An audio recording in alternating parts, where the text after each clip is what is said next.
레위기 23장 1절에서 14절까지 말씀입니다. 오늘 본문 말씀은 여호와의 절기에 대한 말씀입니다. 이 절기라고 하는 것은 그 이스라엘 백성들에게 그 날마다 이제 의미가 있는 어떤 사건을 담고 있잖아요.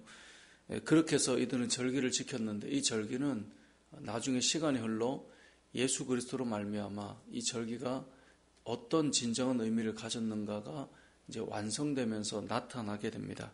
오늘 이제 본문에 그 절기들을 보게 될 텐데요. 이 절기를 말하기 전에 먼저 3절에 보면 2절에 보면 여호와의 절기다라고 말씀하신 다음에 3절에 안식일에 대해 말씀합니다. 그러니까 이제 모든 절기의 가장 기본은 늘 안식일입니다. 이것은 우리가 계속해서 봐왔기 때문에 이제 안식일이다라는 것을 보고 4절에 보면 이제 그 첫 번째 절기가 무엇으로 나타납니까? 5절이네요. 첫째 달 열 나흔 날 저녁은 여호와의 유월절이다. 그러니까 이스라엘 백성들에게 오늘 여호와의 절기를 말할 때 가장 먼저 시작하는 것은 유월절입니다. 유월절이라고 하는 것은 이스라엘 백성이 애굽의 종으로 살았던 그들의 인생 속에 하나님께서 구원을 베푸셔서 자유를 누리게 하셨던 것, 그러니까 종되었던 자를 자유케 하는 사건이 유월절에 일어나지 않습니까? 그래서 유월절은 종에서 자유가 시작된 날이다 라고 이들은 기억하였고, 이들은 유월절마다 하나님의 이 구원을 기억하고 절기를 지켜왔겠죠.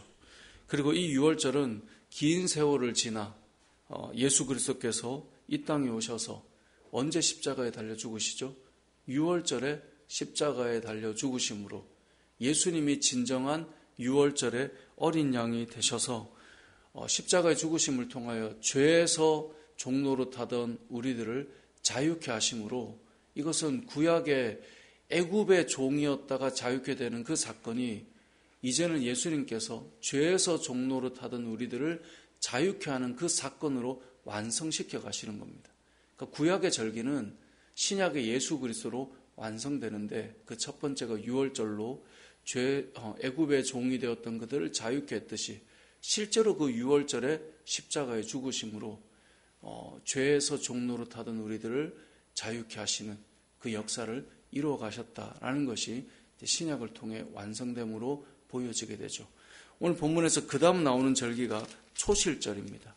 초실절은 무엇을 했냐면 10절에 보면요, 너희에게 주는 땅에 들어가서 너희의 곡물을 거둘 때 너희의 곡물의 첫 이삭 한 단을 제사장에게로 가져갑니다. 그러니까 이 곡식이 막 자라기 시작할 때 가장 높이 솟은 첫 이삭 한 단을 탁 베어서 제사장에게 드려서 그걸로 예배를 드려요. 그러니까 제물로 바치는 거죠. 그게 언제냐? 11절에 보니까 제사장은 너희를 위하여 그 단을 여호와 앞에 기쁘게 받으심이 되도록 흔들되, 언제 흔들어요? 안식일 이튿날.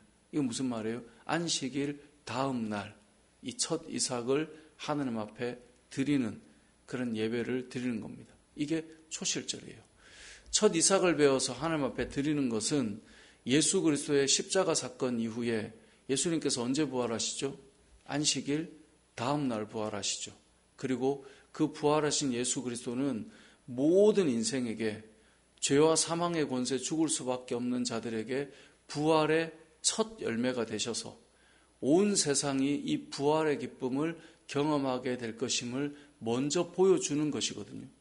초실절이 유월절 이후에 안식일 다음 날 이 첫 이삭을 베어서 하나님 앞에 드림으로 이후에 여기에 엄청난 곡식들이 수확될 것을 기대하며 감사함으로 나아갔던 것이 초실절이고, 유월절 이후에 예수 그리스도께서 안식일 다음 날 부활하셔서 부활의 첫 열매가 되심으로 이 초실절을 완성하시는 거예요. 그래서 예수님의 부활은 이후에 수많은 믿음의 사람들이 부활의 소망이 되는 것처럼 이 초실절은 부활과 함께 완성됨을 볼 수가 있는 것입니다. 뿐만 아니라 이렇게 초실절 이후에 시간이 흘러 이 일주일을 7번 보낸 77절이 찾아오면 실제로 그 첫 이삭을 뵌 것처럼 수많은 곡식이 자란 이후에 그것을 추수를 하고 수확을 하는 기쁨을 맛보게 돼요. 그게 77절이고, 그리고 이 일주일을 7번 곱한 날, 다음 날이라는 의미로 오순절, 50일째 되는 날, 오순절이라고도 불러요. 그래서 오늘 우리가 보는 성경, 우리가 읽지는 않았습니다. 14절까지 읽었는데 16절에 보면 일곱 안식일 이튿날까지 합하여 50일을 계수하여 새 소재를 여호와께 드리되, 50일을 계수하는 이 날이 오순절이에요. 그래서 수확을 하여서 하나님 앞에 소재로 감사함으로 예배를 드린단 말이에요. 이게 신약으로 보자면 예수님께서 십자가에 죽으신 이후에 부활의 첫 열매가 되시고 실제로 77절, 그러니까 그 다음날 50일이 되는 오순절에 어떤 사건이 일어납니까? 성령이 강림하여서 모든 이 모여있는 120명의 사도들에게 성령 강림 사건이 일어나는 거예요. 그리고 나서 성령으로 말미암아 복음이 전해져서 수천 명씩 주님께로 돌아오는 수학의 역사가 일어나게 되는 거죠. 그러니까 이 구약의 절기는 그냥 우리가 구약의 절기를 막 외우고 익히고 성경이 유월절은 이런 의미였구나, 초실절은 이런 의미구나, 77절은 이런 의미구나 라고 했던 것이 신약의 예수 그리스도로 말미암아 하나하나 성취되기 시작하는 거예요.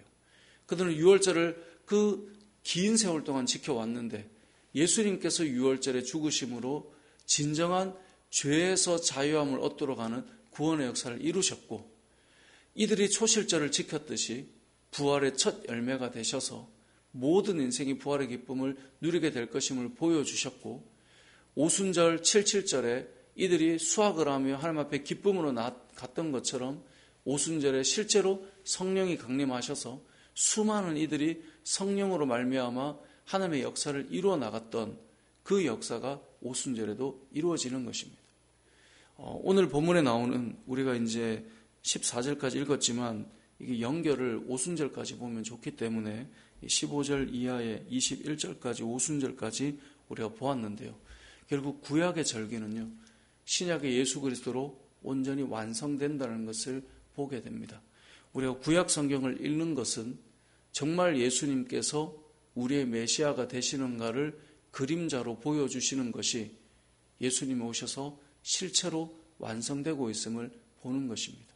그래서 구약의 대제사장이 신약으로 넘어오면 히브리서를 통해서 예수님이 진정한 우리의 대제사장이 되시는구나.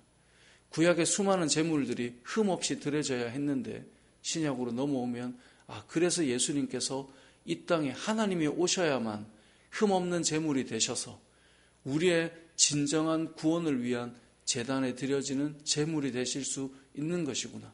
그래서 성경의 유월절 어린 양의 피로 우리가 구원을 받았다는 말씀이 이렇게 완성되는구나. 이 모든 것들이 성취가 되어져 가는 것입니다. 구약과 신약을 이어가고 완성하는 예수 그리스도의 사역을 우리가 보게 되는 것이죠. 말씀을 정리해 보겠습니다. 우리가 신앙생활을 할 때 이 모든 구약의 말씀은 결국은 예수 그리스도로 완성됩니다. 하나님의 말씀은 예수 그리스도로 완성됩니다. 요한복음을 보면 예수님께서 곧 말씀이셨고 말씀이 육신이 되셨다라고 하셨는데, 창조할 때 하나님은 말씀으로 온 땅을 창조하셨죠. 그러니까 이 성삼위 하나님께서 창조 사역에 함께 하셨고 구원 사역을 이루어 가시는 것을 보게 되는 것이고, 우리는 말씀을 대할 때마다 살아계신 하나님께서 그 말씀을 어떻게 이루시고 성취해 가시는가를 보면서 우리의 인생 역시 예수 그리스도로부터 우리가 새로운 삶을 시작하게 되는 것이고, 예수님이 구약을 완성하셨듯이 우리의 인생을 완성하고 이루어 가시는 분이시다라는 것을 기억하며 저와 여러분의 삶이 오늘 하루도 예수 그리스도로 완성되어져 가고 이루어져 가는 저와 여러분의 삶이 되시길 주님의 이름으로 축복합니다. 아멘.